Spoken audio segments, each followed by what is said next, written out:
બે ભજન રવિ સાહેબના હતા. નૃત્ય અને સુરતે તમે આને નિરખો. આવો કોને બનાવ્યો પવન સરખો? આ શરીર રૂપી સરખાની વાત કરે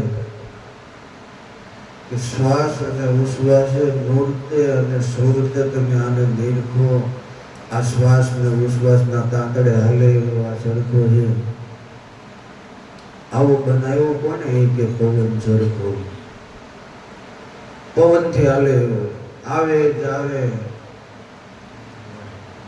શ્વાસ આવે છે જાય છે, સારું આવન જાવન છે.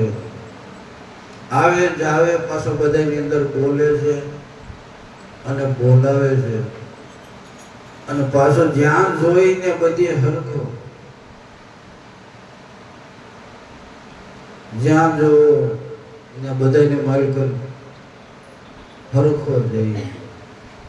આવે જાવે, બોલે બોલાવે, જ્યાં જો ત્યાં હરખો. આ દેહ દેવળમાં કરે છે હોકારા. એ જે હોકારો કરે છે ને એ બધે હરખો છે. ફલાણા ભાઈ તો કે હવ, ફલાણી બેન કે હવ હવ હવ. જે હોકારા કરી રહ્યો એ બધા દેવળની અંદર હરખો બેઠો. દેવળે દેવળે કરે હોકારા. આને તમે પારખ થઈ અને આને પરખો. આ હોકારા કરે છે કોણ? આને તમે પારખ થઈ અને પરખજો. નૃત્ય સુરતે નિરખો અને ઘડનાર આને કોઈ પરખો. આવું કોણ બનાવ્યો પવન સરખો? એ આવે છે જાય છે એ ધ્યાન કે ધૂનમાં. એમાં પાછું ધ્યાન કરીએ તો એ આવે છે જાય છે ને એમાં ધૂન હાલી રહી, કઈક ભજન હાલી રહે, કઈક ધૂન થઈ રહી છે. ધ્યાન કે ધૂનમાં જ્યોત જલત રહી અને મચો અંધાર અંતર બોલો. એ જો ધૂનમાં ધ્યાન લાગી જાય ને તો અંતરમાં માઇકલનું અંધારું મોટે એવું છે.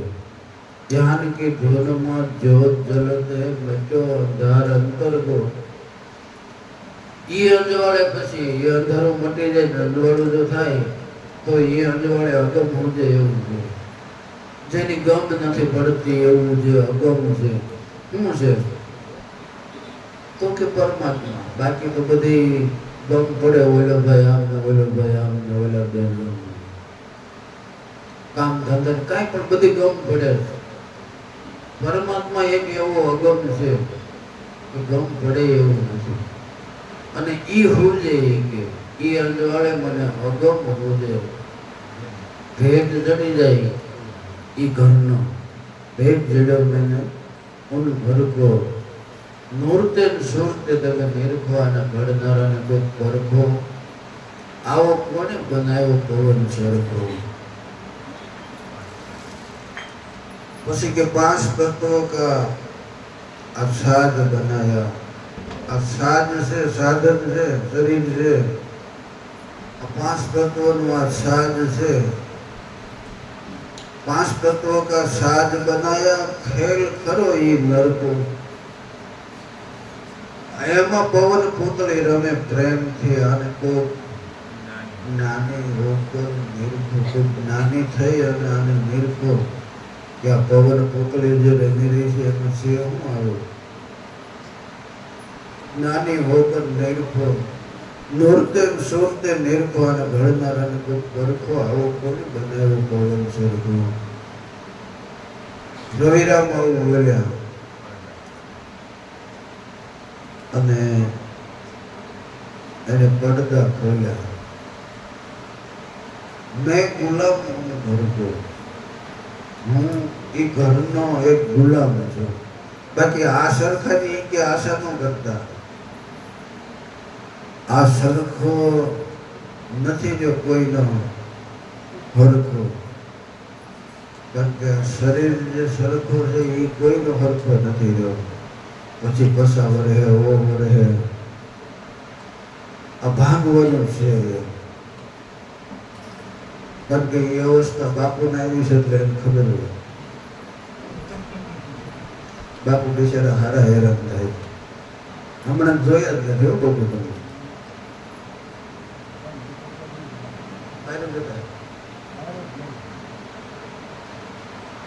એમ શરીર મંડે ને પછી પાછું દોડવાનું ભાંગે ને પછી અત્યારે બધું સારું લાગે. પછી વળતા પાણી જાય ને તો આ સરખો કોઈનો નથી જો. નકરે વળી એમ થાય કે આપણે કેમ આમ થાય, કોઈનો નથી. નોરતેન સુખદાન નિરૂપવાને ઘડનારાને દુઃખ કડકું. કારણ કે આ સરખો છે ને એ સરખો કોઈનો નથી રહેવાનો. પણ હું જે છું, બીજા ભજનમાં એને કીધું હું પંખી પરદેશનો, આ દેશનો નથી. કારણ કે આ તો સરખો નથી રહેવાનો. હમ પંખી પરદેશી સાધુ આ દેશ કા નહીં. આ દેશનો કે જીવ અભાગી છે. એ ઘડીક આમ ને ઘડીક આમ ને આમ પલટી માર્યા કરે, પલ પલમાં પલટાય. હમ પંખી પરદેશી સાધુ આ દેશ કા નહીં. આ દેશનો નથી, પરદેશનો છું. તો કેમ છું, કેવો છું? તો કે પાઉં બિન ચલના, સાસ બિન સુગના. સાસ નથી, સદાય સારું સુણવું છું. પાઉં નથી, સદાય હાલું છું. પાઉં બિન ચલના, સાસ બિન સુગના. બિના પંખ ઉડ જાય. પાંખ નથી અને સદાય ઉડી જાય. બિના પંખ ઉડ જાય. बिना सूरत के नूरत हमारे अनल न पहुँचे त्याय. बिना सूरत की नूरत हमारे અનલ નામનો પક્ષી આકાશમાં ઊંચામાં ઊંચું ઉડે છે. એ એનો તાગ નથી મેળવી શક્યો. એવો આ વૈરાટ સ્વરૂપ છે. અનલ ન પહોંચે ત્યાંય હમ પંખી પરદેશી સાધુ આ દેશ કા નહીં. પછી કે આઠે પોર અધર રહેવે આસન. આઠે પોર 24 કલાક આસન ની કે મારું વધારે જ છે. ત્યાં બેઠો બેઠો આ બધું સરખાને નસાવ્યા કરું છું, સરખાને હાક્યા કરું છું. બાકી બેઠો છો ત્યાં. આઠે પોર અધર રહેવે આસન કબુ ન ઉતરે અવની. ક્યારે આ અવનીમાં કે આવતો નથી. હું આઠે પોર અધર જ છું. આઠે પોર અધર રહેવે આસન કબુ ન ઉતરે અવની. જ્ઞાની ધ્યાની અને વિજ્ઞાની થક ગયે. બધા થાકી ગયા. એસી આ અકથ કહાની, એવી આ અકથ કહાની છે.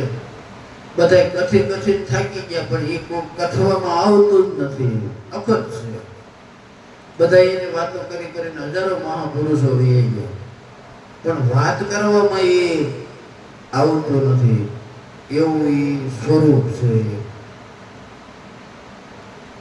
જ્ઞાની ધ્યાની વિજ્ઞાની થક ગયે એસી આ અકથ કહાની. હમ પંખી પરદેશી સાધુ આ દેશ કા નહીં. પછી કે જો સાયામાં બેહો તો અગ્નિ વ્યાપે, અને જો ધૂપમાં જાઓ તો ત્યાં ઠંડક મળે છે, શીતળાય.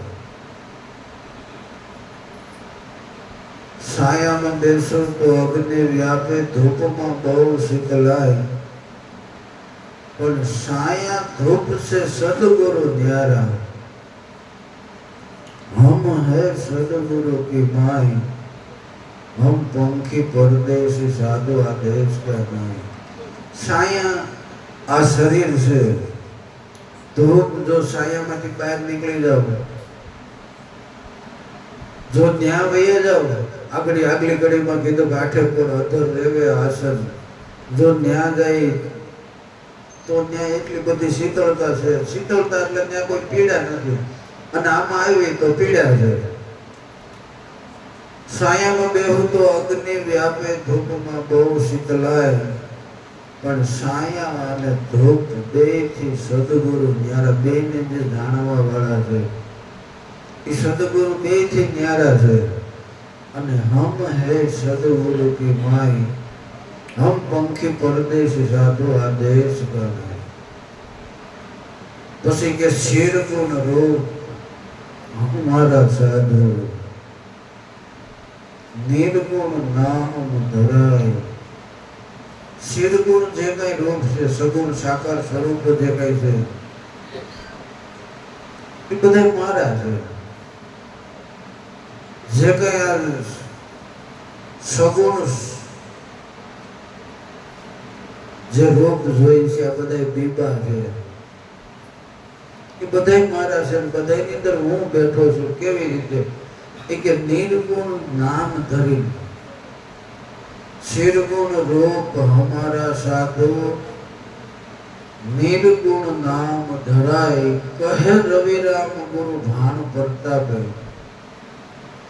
સબ ઘટમાં આવી રીતે ઝલકે સાહેબ निर्गुण नाम धरे दरेक ની અંદર પરમાત્મા ભળે ભળે જોયું અને સગુણ સ્વરૂપ જે છે સાકાર સ્વરૂપ હોય બધા એના છે બધાની અંદર પરમાત્મા આવી રીતે છે નિર્ગુણ નામના રૂપમાં શિરગુણ રૂપ અમારા સાધુ નિર્ગુણ નામ ધરાય કહે રવિરામ ગુરુ ભાણ પ્રતાપે સબ ઘટમાં ઝલકે સાઈ हम पंखी परदेशी साधु आदेश का नाई आदेश का तो जीव भागी पल पल में पल रहे जीव एवो भागी है पल पल में एमने पलटाना करे पोथा मार्या करे बाकी हूँ आम छू बोल सदगुरु महाराज।